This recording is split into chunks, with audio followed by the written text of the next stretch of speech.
ഒരിടത്ത് ഒരു വലിയ കല്ലിനെ തന്റെ ഉളികൊണ്ട് കൊത്തിക്കൊണ്ടിരുന്ന ഒരു ശില്പിയുണ്ടായിരുന്നു.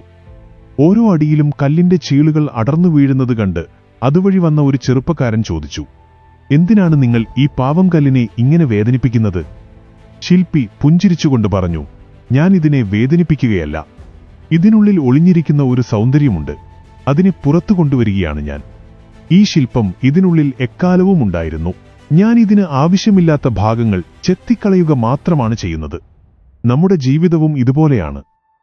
നാം നേരിടുന്ന ഓരോ വെല്ലുവിളിയും, സഹിക്കുന്ന ഓരോ വേദനയും ആ ഉളിയുടെ ഓരോ പ്രഹരമാണ്. പരാജയഭീതി, മറ്റുള്ളവരുടെ അഭിപ്രായങ്ങൾ, നമ്മുടെ സ്വന്തം സംശയങ്ങൾ, ഇവയെല്ലാമാണ് ആ ആവശ്യമില്ലാത്ത കൽച്ചീലുകൾ. അതുകൊണ്ട് ഓർക്കുക, നിങ്ങളുടെ ജീവിതത്തിലെ ഏറ്റവും വിലപ്പെട്ട ശില്പം അത് നിങ്ങൾ തന്നെയാണ്. ഓരോ വെല്ലുവിളിയും നിങ്ങളെ കൂടുതൽ മിനുക്കിയെടുക്കുകയാണ്. സ്വയം കൊത്തിയെടുക്കുക. ലോകം നിങ്ങളിലെ ആ സൗന്ദര്യം കാണട്ടെ.